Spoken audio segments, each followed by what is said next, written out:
Yo, what's going on YouTube? GZTV back with another video, and today we are going to be talking about Season 1, Episode 3 of Euphoria, Made You Look. This is a really good episode. It's possibly one of my favorites, and it's one of the most emotionally vulnerable episodes of the entire thing. And this show has caused a lot of discussion on this channel, and I really like it. I like the themes they explore.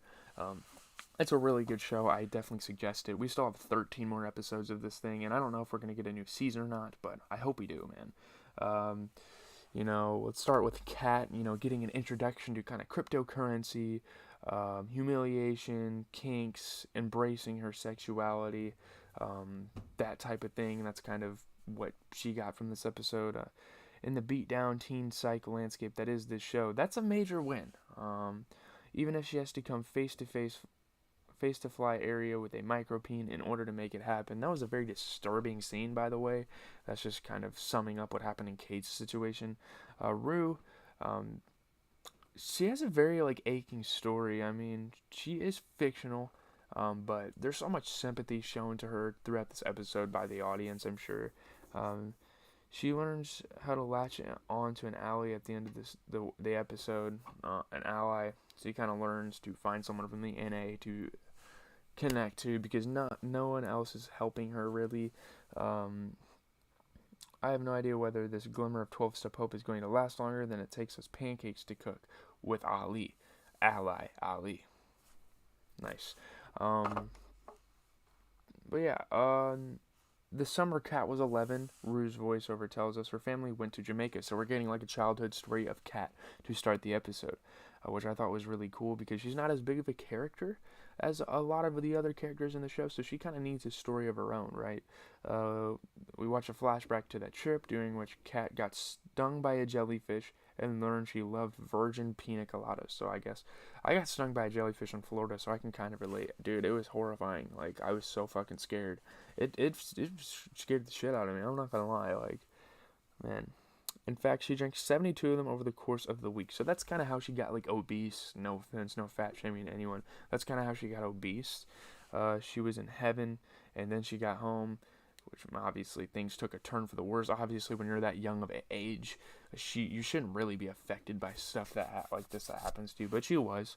Poor Cat realized she's gained 20 pounds from all that creamy coconutty goodness. 20 pounds in 1 week of vacation. Um, and that led her boyfriend Daniel, who'd heretofore seemed like the dreamiest thing on earth. He seemed like a very nice guy. They were kind of developing his character in that way. To break up with her during the fourth period of the first day of school. Now, it is kind of a bad decision on Kat's part to gain 20 pounds for no apparent reason at all, especially as a child. But breaking up with her over that the same day she returned to school is kind of fucked up by Daniel. Maybe he should have confronted her about it. I don't know. They were 11 years old. They probably didn't know any better. A very sad Cat turned to fictional romance for comfort, finding solace in watching Luke and LaCroix on Gilmore Girls, Bill and Sookie on True Blood, and Fitz and Olivia on Scandal. So maybe there's a bright side to this. She learned a new passion. She got depressed. She found a hobby in the process. So maybe that's good for her. That's real love, and those were real men. All of the TV viewing led Kate to start writing fan fiction in the summer before high school, and she soon became one of the most prolific and smuttiest authors on Tumblr. That's a big deal. I mean, Tumblr is not a huge platform or anything, but she was one of the biggest writers on there, so that's pretty cool. Um, to wit, we watch an animated recreation of her NC-17 related story about One Direction's Harry Styles and Louis Thomas. And it's hilarious, and it's kind of gross, to be honest with you. I'm not homophobic or anything, but it is kind of weird. It kind of caught me by surprise. That's just my opinion. That story earned Kat a huge online following, kind of the shock value of the story, which bore no resemblance to her real life as a lonely high school student. When you can post anonymously online, I mean, it's kind of a good thing, really, for a person like Kat, who's kind of insecure with herself after what she's gone through in her childhood. She dreamed about telling her followers to storm the school. In a fantasy sequence, we watched that play out as her minions, dressed like extras from Vikings, create carnage in the cafeteria. That was pretty cool. I mean, the directing on the show is just fantastic as a whole. I really like it. I enjoy it a lot. Um, but then when one hunky follower realizes that Kat also is hired and Kowalski chick doesn't match up to the image he had of her online. He calls her an imposter and attacks. I don't know what they expected her to be. A writer on Tumblr shouldn't be some 10 out of 10 model, to be honest with you, but okay. Kat had always thought that people online wouldn't like her if they knew what she really looked like. But really, uh, they're just a fan of the author. Who cares about her as a person, right? Maybe I'm wrong. Rue tells us until the sex tape hit the internet. And in the present day, Kat dons black lingerie and a cat mask and dances on her live cam, like everyone's watching. When really, there's like only a couple of people watching. She doesn't have as much of a fan base as a porn star she does as Tumblr. Maybe she should go back to that. I don't know. Throughout the episode, we see Ruth speaking at the Narcotics Anonymous meeting where she gets her 60-day sober trip. Big deal for Rue there. You wouldn't think that's a big deal if you haven't tried drugs before. I haven't tried drugs before, and I still think that's a pretty big deal for her, especially what drugs have done to her in her life. But the thing is, she admits via voiceover, she's only really been clean for 2 weeks since the night of the fentanyl disaster. So she kind of lied. Take back the clap, reverse the clap in some way. I'm not good enough at editing to do that. We flash back to that evening as Rue is coming down from the drug in Jewel's bed, and Jewel is begging her to stop using drugs because she's not trying to become best friends with someone who's suicidal. The blonde girl tells her, and I don't blame her. I think that's very supportive of a friend to say. It's very constructive criticism towards Rue. I don't think I'd want a relationship or a friendship with anyone that's just addicted to drugs, and it's going to eventually push them towards this downward spiral to their ultimate demise, which is probably death in a drug situation. Now we flash back, or hold on a second. She says she doesn't want to be around her if she doesn't stop using drugs. So Rue tearfully agrees, and after asking Jules to pee in a pill bottle for her, she goes home. So that's probably the last time Jules is going to have to do that. Rue is like, one more favor for me. Make sure I'm clean, and I'll stay clean. Rue's mom is understandably mad and worried when her daughter rolls in at 5:30 in the morning, her being MIA via text and phone all night. Maybe her friend should have covered for her. I know that's kind of a bad thing to do. That's not really moral at all, but maybe her friend should have texted her mom and be like, okay, she's alright. She's not dying or anything. Or text in the perspective of Rue. I'm not dying or anything. I'm good, Mom. You don't have to keep calling me and texting me. I'm just busy with my friends, or that's all. But Rue passes her drug test thanks to Jules' urine and tells us that she decided to stay clean, and she has been for a while.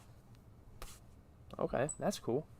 There's a really cool scene of the author shooting down on a Sims style house. That was so cool, dude. I like some of the shots here. Yay, right? Well, there's something else that's complicating matters. She doesn't know it at the time, but Jules was falling in love. Yeah, about that. That's a pretty big storyline in this episode. Jules falling in love with somebody on a gay dating app. Jules, if you didn't know, is transgender. She didn't proclaim she was transgender or anything, but you can kind of tell she's transgender. There's something in her pants, okay? I'm not being weird. It's just what it is. Jules is in deep love with Shy Guy 118. Why would you be in love with a guy named Shy Guy 118? It's not a real name. She probably used her real name. So, whom we know is Nate. We know is Nate. She doesn't. And I'm pretty sure he knows who she really is. But she definitely has no clue that her text boyfriend is one of her classmates and one of the douchiest guys in her class, for that matter. She thinks his name is Tyler, the guy that hooked up with Maddie at the party, pretty much, that he goes to St. Mary's, and he lives with only his mother.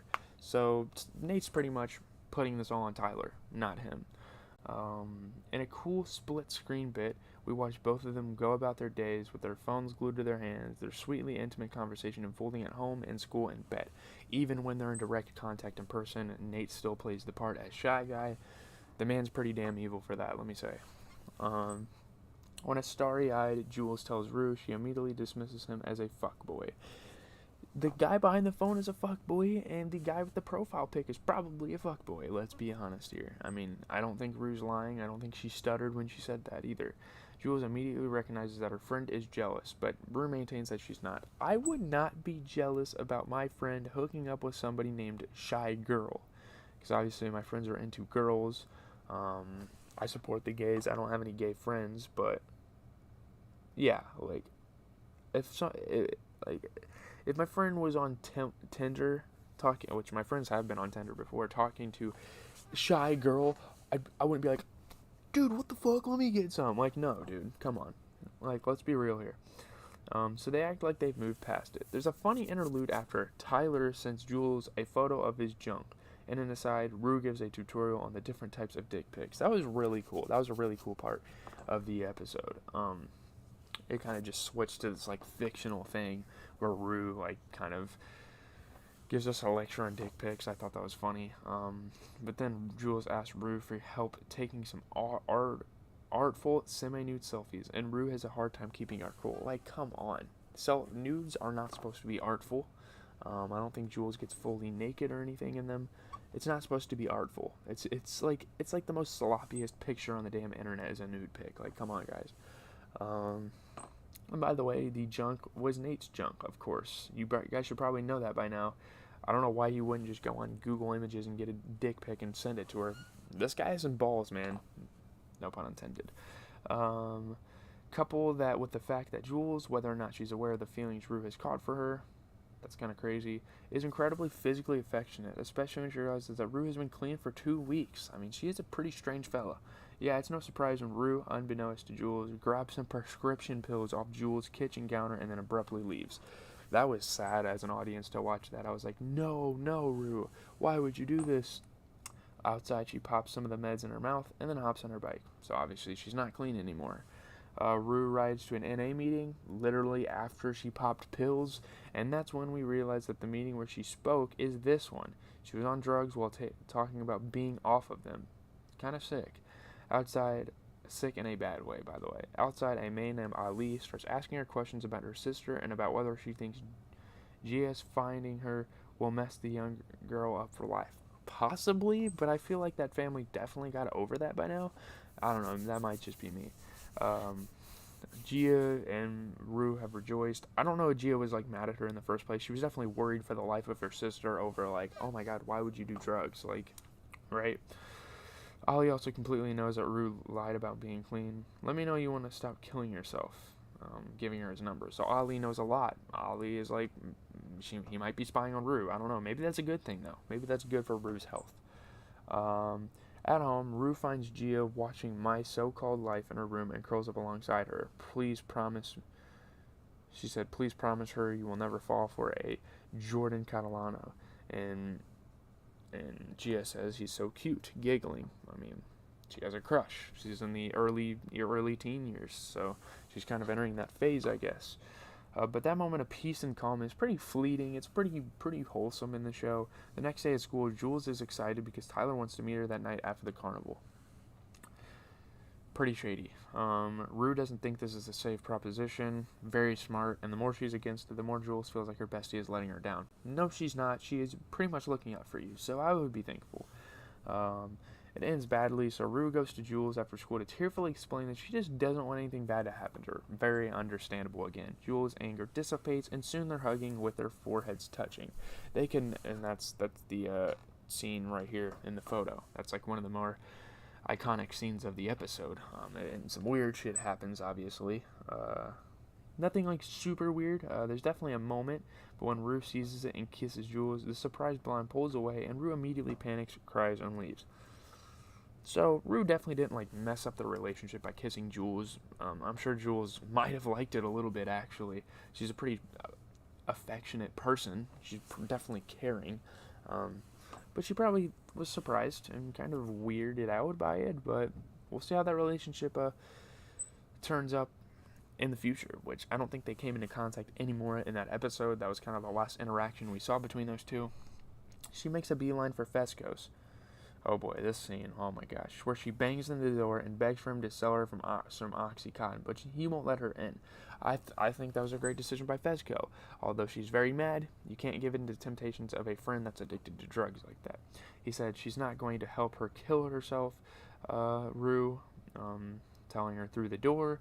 This sparks an angry tirade in which she calls him out on his hypocrisy. You bought the drugs, okay?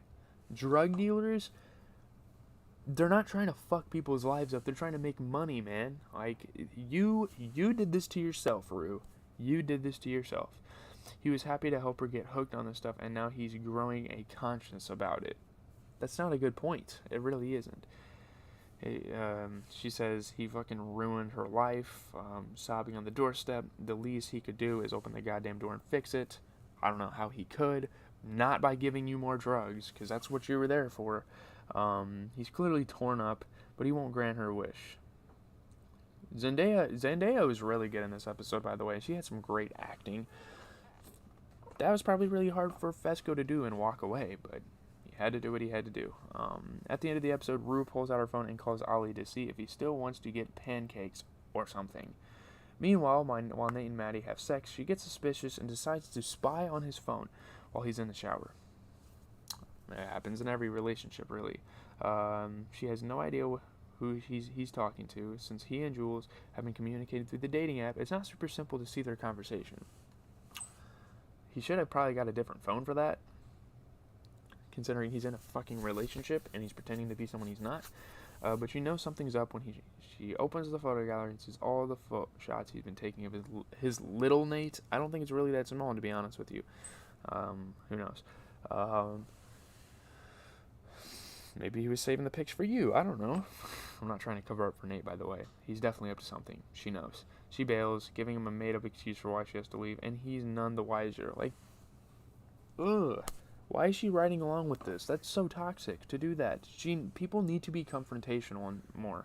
I've never been in a situation where I've had to be super confrontational about stuff, but yeah.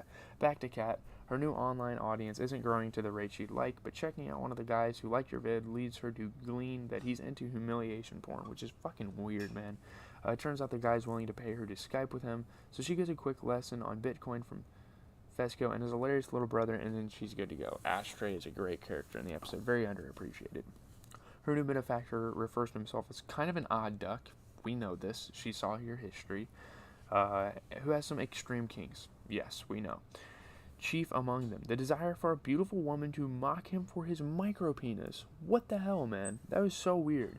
Which we see, of course, because that's how this show rolls. We see fucking dicks everywhere. I'm not surprised. I was kind of shocked how fucking small it was. Holy shit. Kat is down for it. So he has a very good time while she's laughing and pointing, and then he suggests that he be her cash pig. Sugar daddy right here.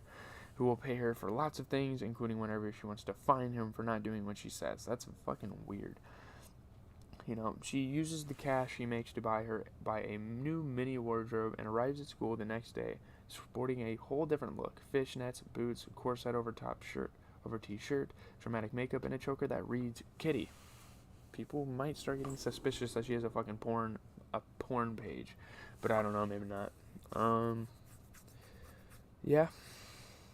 Her becoming a porn star changed her for the better or the worse. I guess we'll have to see. She's getting money to buy clothes. I guess that's cool. Sweet Ethan, who earlier in the episode bought her a grapefruit when she didn't have enough money for lunch, gazes at her in wonder. You look different. Or he said she looks different. She said she changed. I mean, come on. You gotta show him a little more attention than that. He literally bought you a grapefruit earlier in the episode, which is kind of sexual, but it wasn't in a sexual way. But that's gonna do it. I might go stream some Rocket League. There is a new season out. I might go stream that for, I don't know, 2 hours possibly. If you guys want to check it out, I'll try to get my cousin online to play that. I'm out though. Peace. I'm gonna take a little break. I have a Hustle movie review and some rolling